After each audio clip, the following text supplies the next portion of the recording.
Okay,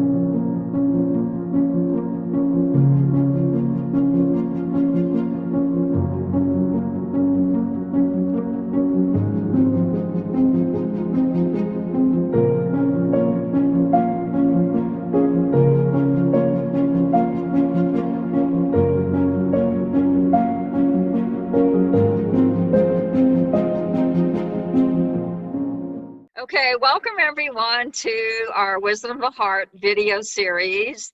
And let me welcome our guest for today, Susan Bertadini, who many of you know, and she's joining us from Vestal, New York. So welcome, Susan. It's a Thank joy to you. have you back, joined again. Again? Yeah, well, we did another video last year. You might have forgotten about that.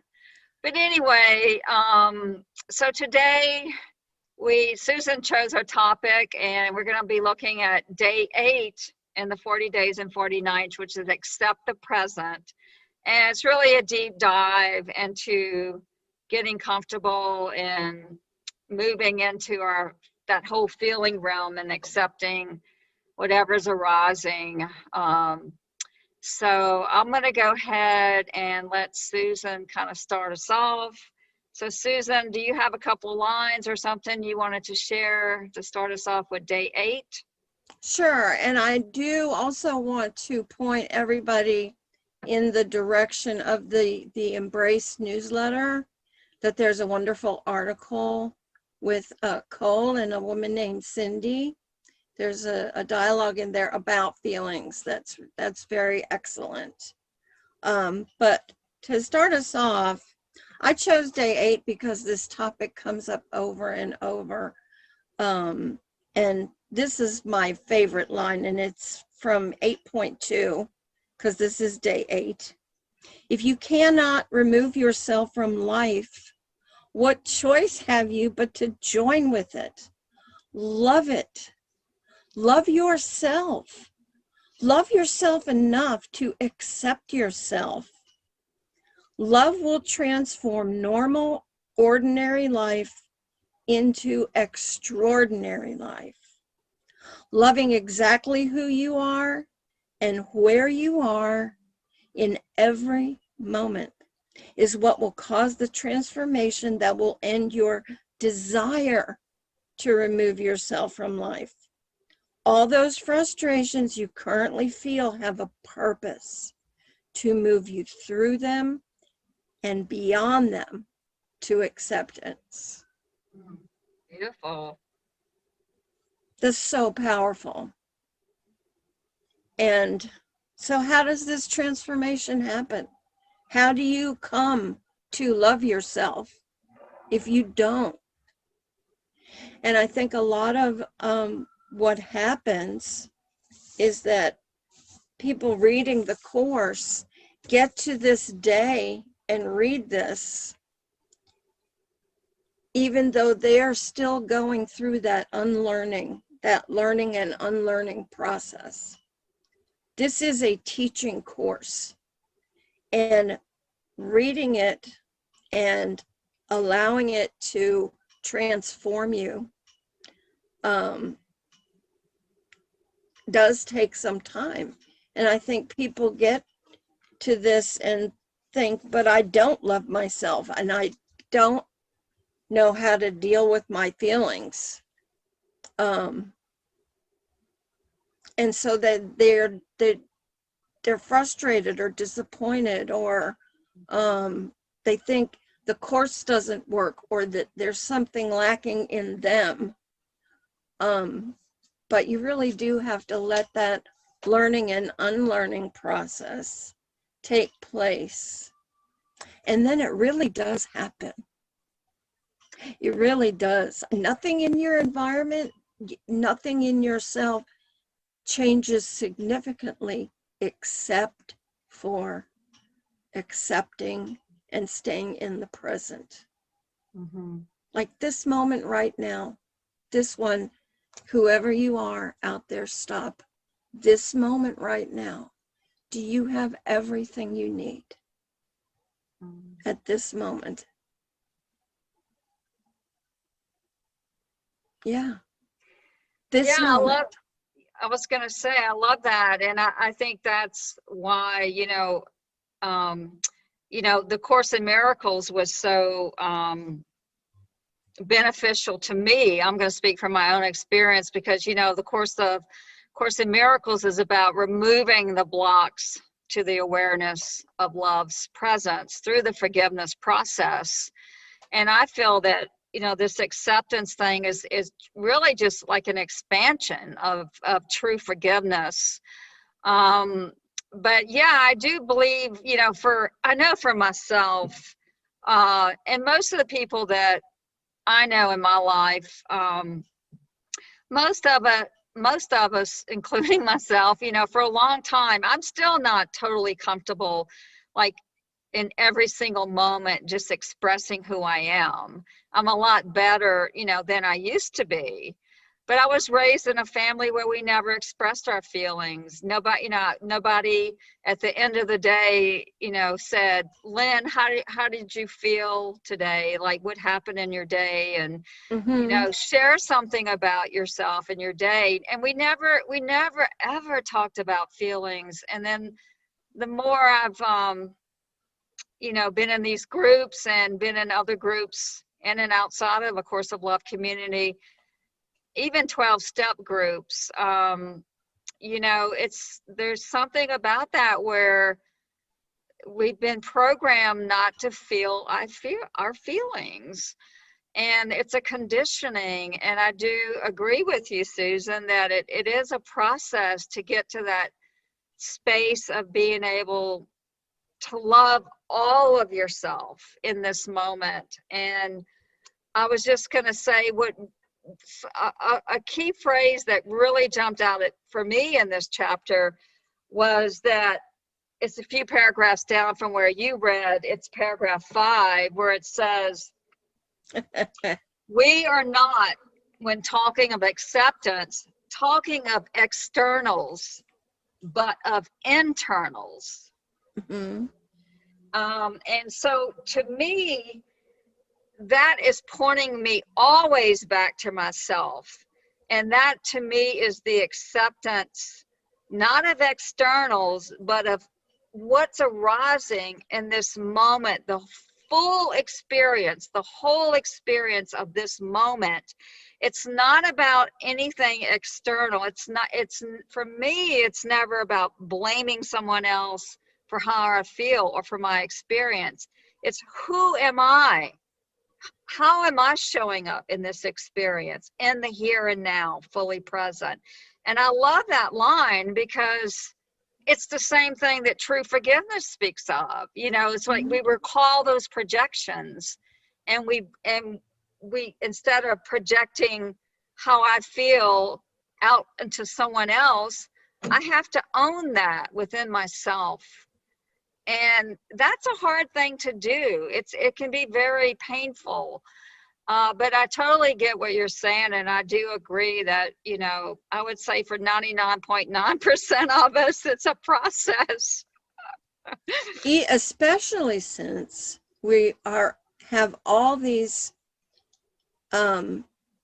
ideas implanted in our subconscious mind from our conditioning that certain feelings are bad and unacceptable, and you should not express them at all.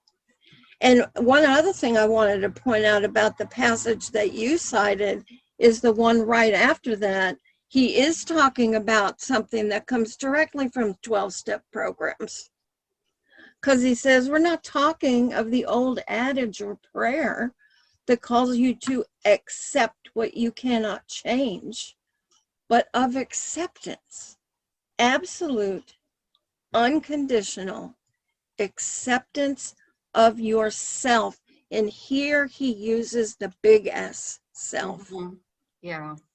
And this whole process of accepting who you are in the moment and staying in the moment, living from the present moment, is all about that uniting the self of unity and the self of form to become the elevated self of form. So this is just practice on the way. Yeah. But it is those feelings of anger, jealousy, bitterness, even hatred. Mhm. And one thing that I like to do as an exercise, okay, so Lynn, I'm going to let you pick. I'm going to let you pick. Think of the most unacceptable thing in the world that you can think of.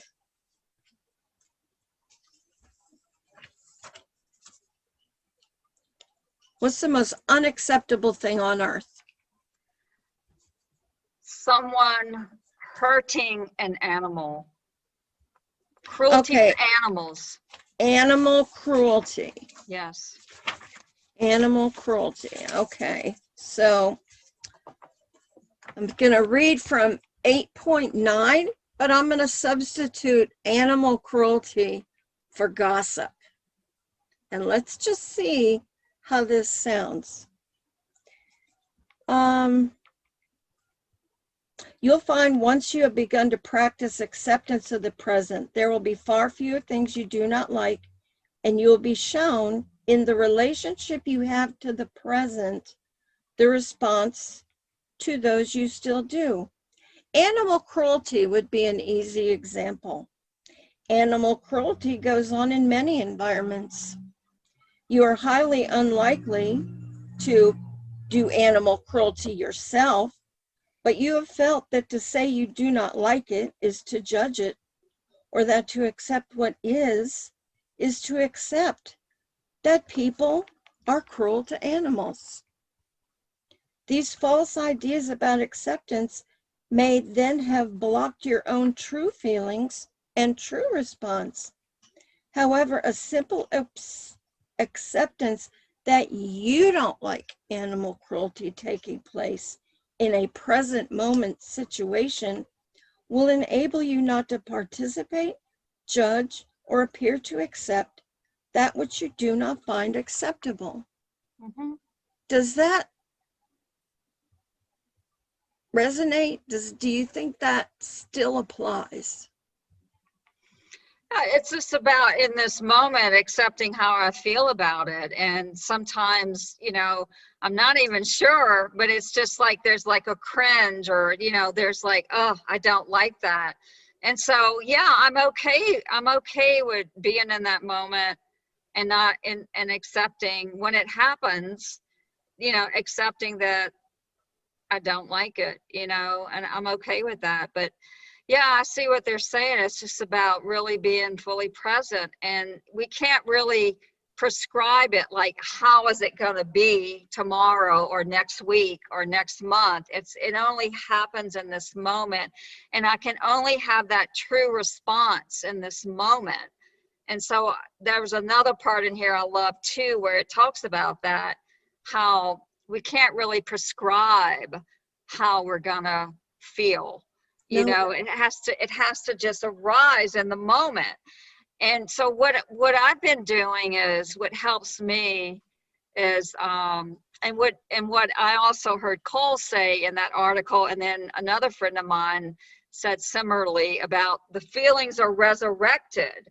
And another friend of mine used the term feelings are not denied, but they're elevated. And so what happens for me is when I get into this disturbance or something uncomfortable, the building that spaciousness for the pass through to happen, Yes. that is what elevates it all until where I feel that I'm being I'm allowing myself to be held in love. And I love that you brought that up, because that goes directly back to resign as your own teacher. You don't have to do all of this alone. In fact, you cannot be alone in this. Trying to do it all yourself and manage it all leads to rejected feelings, projected feelings. Rejected feelings go into your body and come out as illness. Projected feelings end up of disturbances of all kinds out in your world. it kind of reminds me too of, yeah, this whole, way of Mary, the receptivity and the feeling and all that. It's just like, you know, culturally, especially for men in our culture, we've been programmed not to cry, especially in public. I think women are more used to crying in public than men are, but men especially, have been programmed not to show their feelings. Yeah. And it's toxic. I mean, not to be able to express your feelings. That's how I feel about it. I saw it in my father. He didn't Yeah. express. Yeah. And even we women are programmed to kind of not respect the man that cries, Yeah. and tell our little boys, be a big boy. Now, don't cry. Be a big boy. Thankfully, I never said that because I raised my children and when I was studying A Course in Miracles. But Yeah. and how freeing for them. Yeah, I know. And so yeah, it's really when you come into this experience of meeting yourself and allowing yourself and letting love hold you, and it something melts, it's like a little by little, it's like the ice is melting, and little by little that you feel the warm rays of the sun, and it's a process coming to love yourself. And it's not something anybody can explain to you. It really is something you just have to practice, and maybe just even love yourself enough and be compassionate enough with yourself, even on the days that you can't even do it. It's like, okay, this is where I am right now, and not beat yourself up about it. That's Right. helpful too.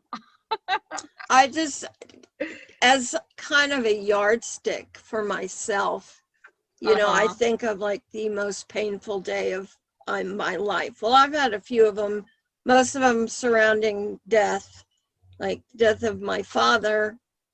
The death of my mother didn't bother me nearly as much as the death of my father, and the death of my animals. When I have lost a cat or a dog, it's just, I cry like a wounded animal. It's Yeah. it's so cathartic though.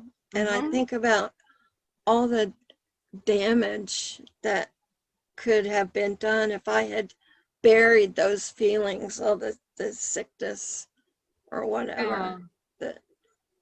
But you don't have to like it. That's the thing. And guess what? You don't have to like certain people either. That I think that a lot of people on the spiritual journey think that they have to love everybody. Well, you do. You have to love everybody. You have to treat them with respect and try to, or see them for who they really are. A brother or sister, a part of you that you are seeing out in your world, but you don't have to like everybody. You don't have to like everybody. You don't have to be pals with everybody. Yeah. In order to love them and, see them as a brother or sister who's just schlubbing through the world the same way that you are. They're just maybe not on the right path. Like when you see people being cruel to animals, you think, what happened to you? Yeah. What happened to you that led you to this, to doing that? And so you can have compassion for, like after 9/11, I remember Ken Wapnick was saying, we got to think about the people that perpetrated this. They need our forgiveness. Yeah. Because what hatred had they built up against us in order to do that? Yeah. Yeah, I was just going to say that's a great point about being able to learn, or just that to develop that capacity to have compassion for the so-called perpetrators.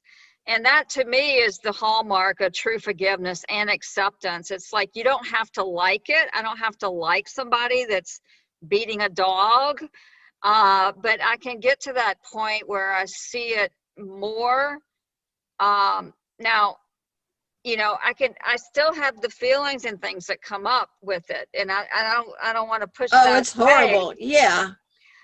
But what I'm saying is, I think the higher perspective for me, I'm speaking for myself, not anyone else, is to develop that compassion. And it may mean that I take action and actually do something about it and stop that person in the moment. I don't know what I'll do because there's no prescription. It's whatever arises in the moment, Yep. allowing my heart to be my GPS in this moment. But what I'm saying is, it's also to have compassion for that perpetrator, because, What led you to that? What yeah, led you to it's feel like like you had to project that pain onto an innocent? yeah, it's a sadness, like almost like I feel sad that somebody's in that much despair Yeah. or hates themselves that much. And the compassion does extend, like, it's like I said, it's not that I'm calling it acceptable. I wouldn't take action, or, I may be guided to do something or stop them in the moment, Right. or whatever. But then, the higher perspective is above the battleground, Yes. we could see miracles instead of murder, and just to know that, that person is my brother in Christ. No matter how much I want to cringe, God is Yeah. in that person too, and love is there too. And so, yeah, this is a whole just process that just, I know for myself, I've really had to deep dive into this, and just years of just doing the inner work. It doesn't come easy. Mm-mm. And it's all I can say is, keep walking. They say in Zen Buddhism, just walk straight on, it's like, just keep going. And, and eventually, you walk through the valley of the shadow, and you're able to do that, without all the, rejections and, pushing away and the denials. You're able to walk to the valley of the shadow of death, and walk through that darkness, and know that, there's a light there too, that's in the darkness, that illuminates the darkness if we just create that space for it. And that's a beautiful thing, because that's the resurrection moment. That's the tomb experience, where we're resurrected. The feelings are not denied, they're elevated. They're, as Cole says, they're resurrected. And it's all transformed by love in the end. Mm-hmm. And And all those platitudes, all those platitudes, like one foot in front of the other, or one day at a time, are calling you to live in the present. And that's, the title of the chapter, Accept the Present. So thank you so much for joining us, and thank you everyone out there for listening. And if you like this video, please give us a like, and you can subscribe to our YouTube channel, help us spread the love. And next time we'll have another video. We'll have a different guest and a different topic. So looking forward. Be sure to comment if you feel guided to. We'd love to hear from you also. Yeah, I love to hear what other people think all Yeah. the time, even if you're We're wrong. open. We're open to true dialogue. Okay, thank you, Susan. All right. Bye. Bye.